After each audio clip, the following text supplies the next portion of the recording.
Listen, man. I ain't even got my headphones on for this one. Hold up, man. Hold on, man. Let me say this, man. I remember, HB. I remember.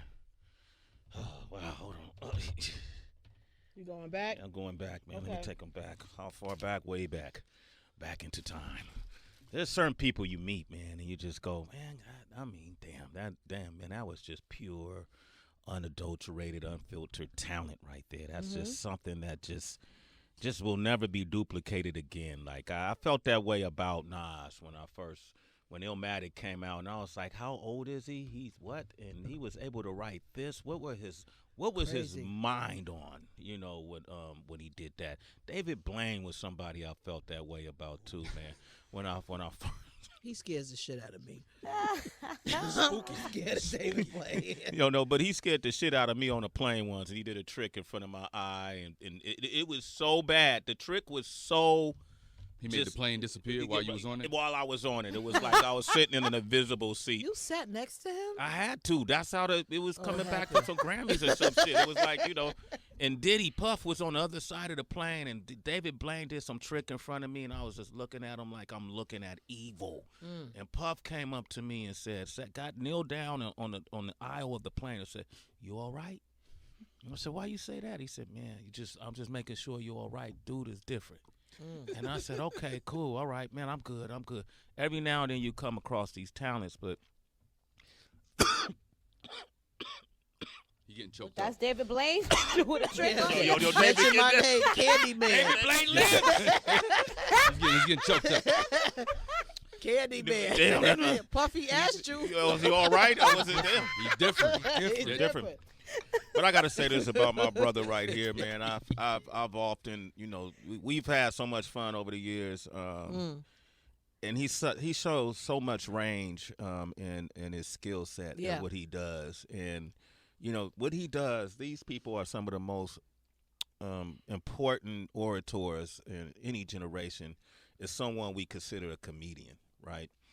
Entertainer, a wise man, someone who puts all those elements together and just keeps our attention, and we learn from them.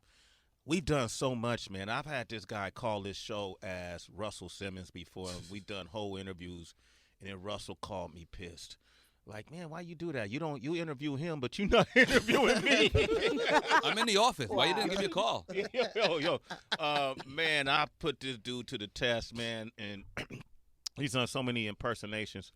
But one of the funniest shit I ever seen, I don't know if I laughed harder than this. I don't know the last time I laughed as hard. And I was laughing in the pandemic. It was just such a needed moment, man. I've been in a slump, man.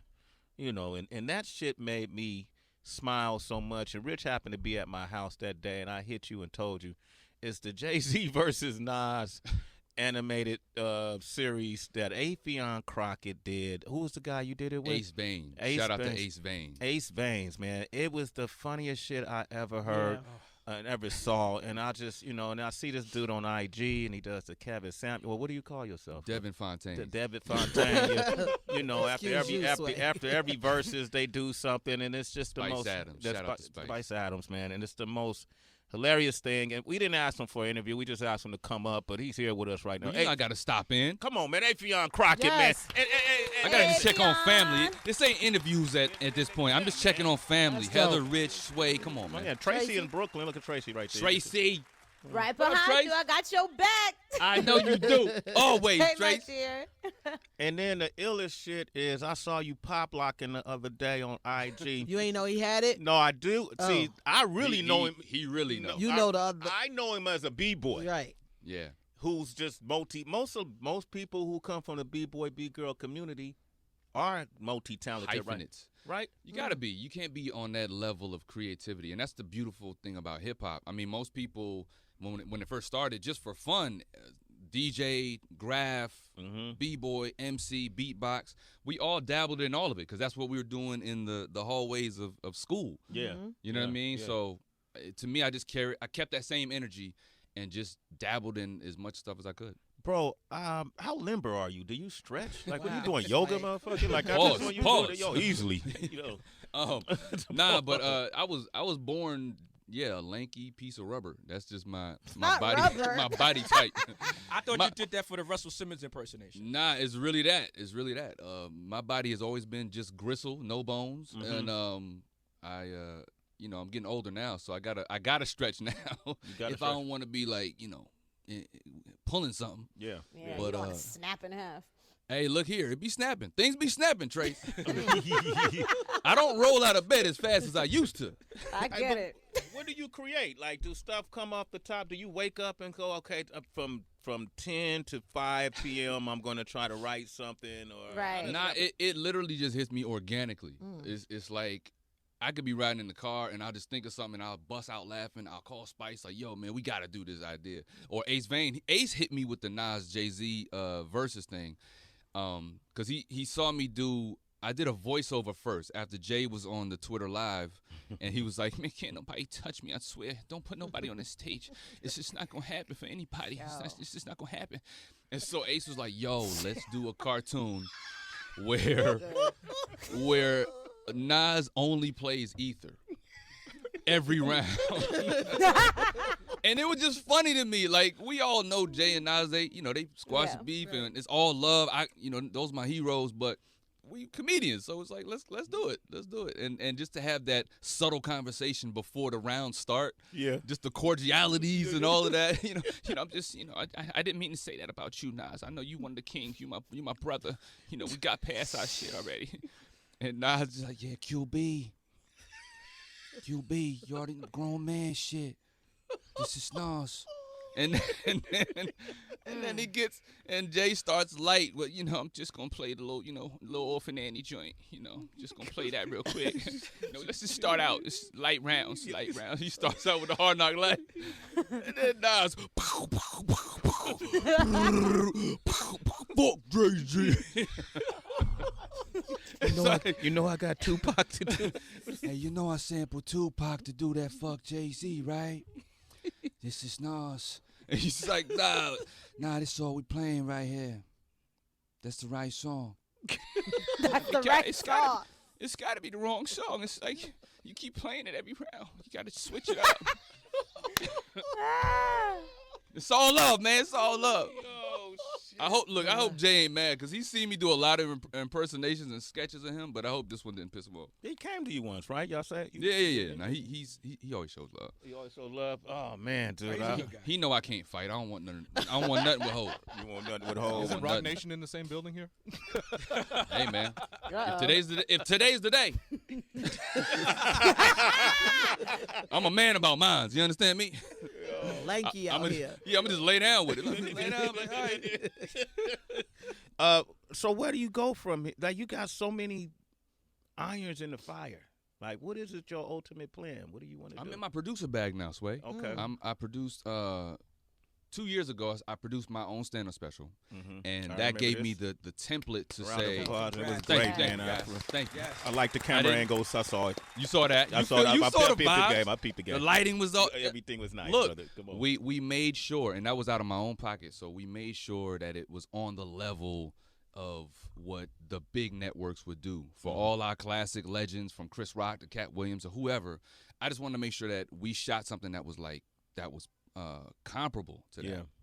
And from that, there's now opportunities for me to produce other people's stand-up specials.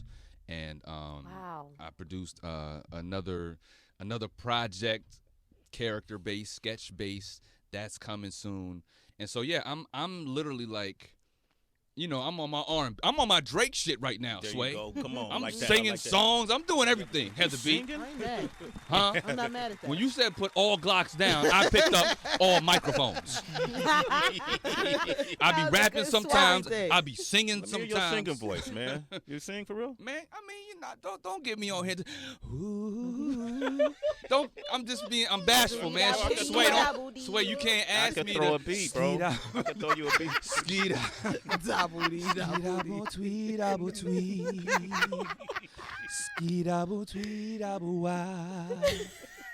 Come on, Trace, don't gas me up right now. You better serenade me up in Brooklyn. Right here with you. Snap your fingers. After all the. Come on, Trace, don't do that to me. Tracy, come on, Tracy. I'm trying to just be humble today. Valentine's Day, Affion. Oh, is that a beat? Hold on. Uh-oh. No, don't play that. Don't play that. Don't play no. that. Oh. Okay, real up. That's not. You have me hyped. Damn. That's what was about not- to happen. What you doing for It's not the Valentine's? one. Do you have a Valentine's? Yeah. Man, don't worry about what I got, Sway. We don't talk about my personal business. really don't know. I've never asked you those shit like Look, that. my brother just said he was in a slump. Right. I glossed over it. I supported him in that. He did. He How did. you gonna air my personal business did. about Valentine's on the air? I do want to ask you sort of. Well, it's not. I don't Oh, know if me, it's him. personal. Okay, no, good. not you, Sway. Okay, good. But do you feel do you feel like personally you got to get over shit faster because of the comedic side of you? Like when you dealing with personal shit, you can't.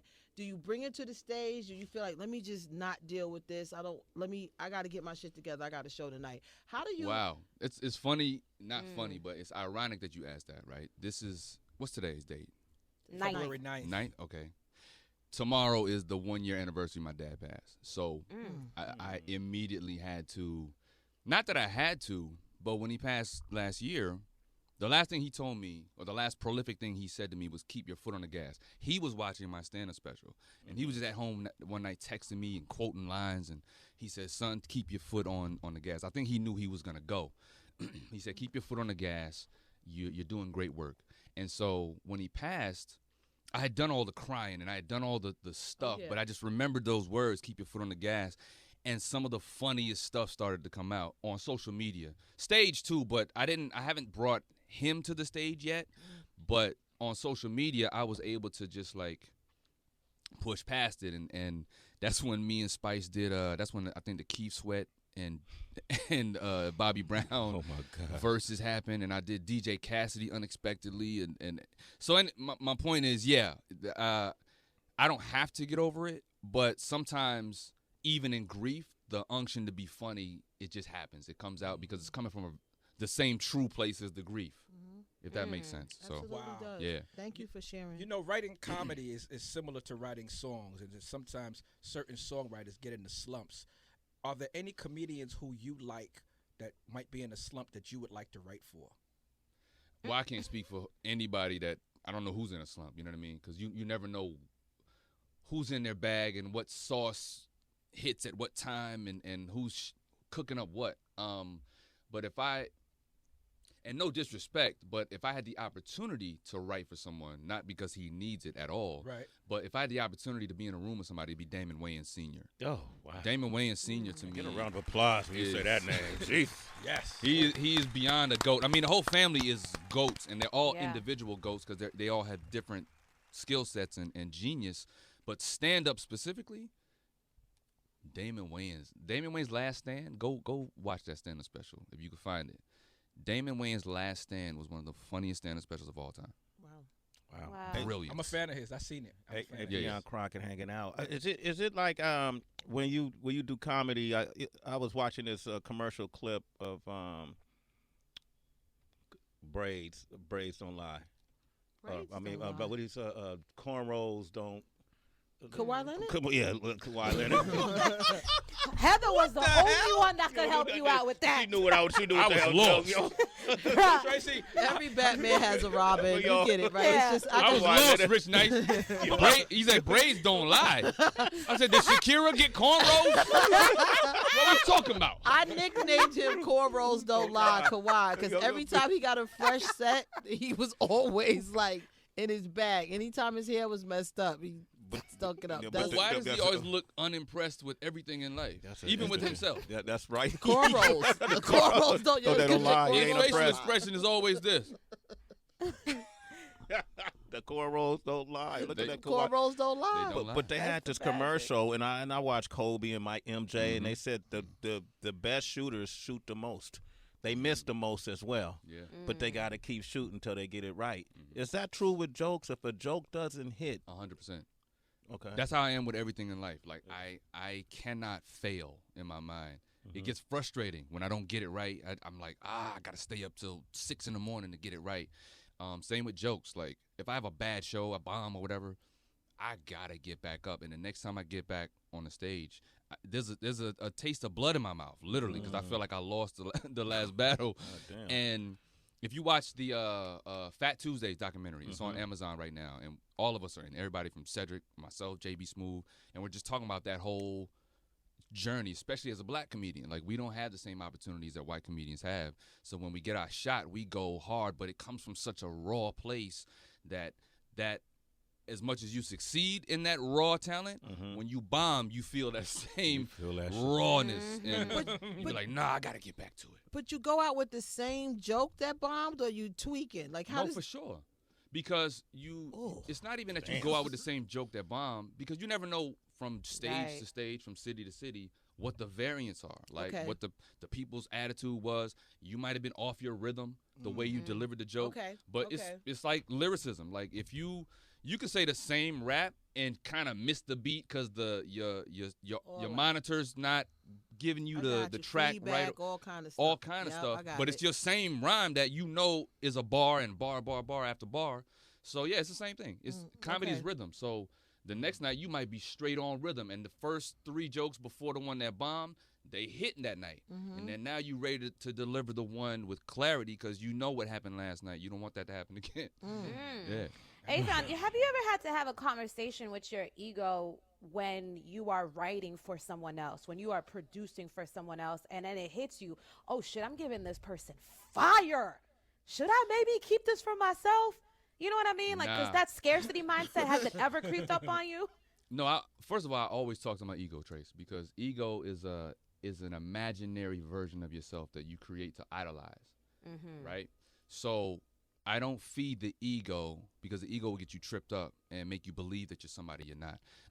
But when it comes to writing for somebody legendary in music or in comedy or whatever, you definitely have to tuck your ego and say, if I'm giving this person this fire, it's coming from the most organic place right now. I just thought of this and I'm giving it to this person. If I can do that, I can harness that anytime. Yes. So why not make this person look good with what they're doing and just harness that gift? Because that gift that I just gave them is going to unpack and open up more doors for me to keep doing that same thing. They feel smart. I trust my gift. You smart. Hey, what's the biggest compliment the biggest comedian ever gave you? Bernie Mac. Bernie Mac. Shit, did you say Bernie Mac?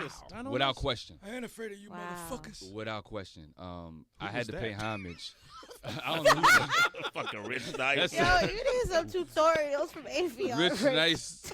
That sounded like Art Carney, nigga. That sounded like mac and cheese was in your throat, nigga. Bernie Mac. Mac and cheese. Bernie Mac. He lactose. Do it again, Rich. Hey, Rich, do it one more time. I ain't afraid of you motherfuckers. Nope. Brother Laws, I ain't scared of you motherfuckers. Y'all got the point, man. Come on, man. Rich said afraid. He rewrote Bernie. But what do you Horribly. Okay, wait. Oh, no. I ain't scared of you, Let it go, Rich. motherfuckers. Let it go, Rich. That's what I mean about The keep moment trying the is that. same. Right. You see what I was just saying? Yeah. What was the compliment? What was the compliment? Yeah, Rich. You should stop when it's not what you do. Oh, When you no. know what you do, then you keep going till you get back to your perfection. Yo, Rich, go produce. Rich, you nice on rhymes. You nice, you legend. Stop with the voices. I'm learning. No, Tracy, stop it. Hey, Oh, Tracy, she I'm snorted. not doing this with you. I'm not doing this with you today, Tracy. Oh, let me turn down my mic. Because Rich wouldn't stop. Rich kept going, You man. asked me to do it again. He sound like the old. The third time. He sound like Eddie Murphy's Jewish character from Coming to America. I'm not afraid of you, motherfuckers. That's who I was doing. What That's who I is was that, doing. Velvet? That's who I was doing. I was I'm doing not him. scared of you, motherfuckers. That's who I was doing. I was doing him. Where's the spoon? Okay. Hey, hey. Hey, hey. I'm not afraid of you, motherfuckers. Yo, Rich don't deserve this. Sacrifice, Rich. I'm Stall not. him out. I'm not afraid. Stall him out, Affion. I'm not afraid. Stall him out, Sway, Debo. Sway, I go way, way back with you. Stall him out, I'm Debo. not afraid of you, motherfucker. Stall him out, Debo. Heather B. Stall him out. I'm not afraid of you, He don't motherfucker. deserve this, yo. Rich tried. Where's the spoon? Yo. Where's Yeah. the food? It was the third one, Rich. You should have Okay. It was the third one. It was the third one. Get the third one. Just shut down. Okay. It ain't So no what did card. Bernie say to you? What did All he say? right, so when I did the movie Soul Man with Bernie Mac, his last movie, I paid. I gave him his flowers. I gave him his flowers. I said, look, this is a full circle moment for me. Me doing an impersonation of you on Def Comedy Jam was what gave me the confidence to even believe I can do comedy, even before I hit the Def Jam stage. But it's because I was doing Bernie Mac's impression that I became really popular as a comedian in Charlotte really fast. Because I was only doing comedy for like 8 months before I made Def Comedy Jam. Wow. So I told him, I said, look, you gave me the confidence to believe that I could be funny because I just impersonated you and how bold you were on Def Comedy Jam when you first came out. And so he received it. He very, very humble guy, man, and he thanked me for that compliment. And then the last thing he said to me, we were doing a photo shoot for the poster for the movie, and he was in a makeup chair, and he was like, "You got a lot of Mac in you. When I look at you, you remind me of myself when I was first starting out." And I said that just plays to the full circle moment that I paid homage. Like, I remind you of you because I borrowed you to do what I do, to harness the confidence to do stand-up. So salute to Bernie Mac. He told me that I remind him of him with my skill set. So, Affion Crockett. the greatest. The greatest. Hey, brother, I love you. Yes. I love what I you love do. you too, man. Yeah. Let me say this to you, bro. I know about your slump. We spoke offline months ago when you told me that. But please don't ever feel ashamed about saying that. Don't ever feel ashamed about just reaching out. You know what I mean? Yeah. And just on some brother to brother. If it ain't me, somebody. You know what I mean? Yeah. But as black people, this mental health thing is really something we not really speaking loudly about. And I don't want to see anybody else, especially somebody I know, taking themselves out or doing anything harmful. So don't be in a slump. Don't let me hear about you being in a slump on the air. You know what I'm saying? Like I wanna be able to embrace you, man. So I love you, man, from the bottom. You. Man. Like for real. Thank you, man. My guy. Affion, man. Damn, man. Can I shake your hand, Cross bro? with Absolutely. I was already crying 100, after you 100. slaying Rich a few moments ago. Now I'm in a slump. There's a spoon. Okay, one more. I ain't afraid of you, motherfuckers. All right, so we want to thank our guest today. We want to thank our guest today.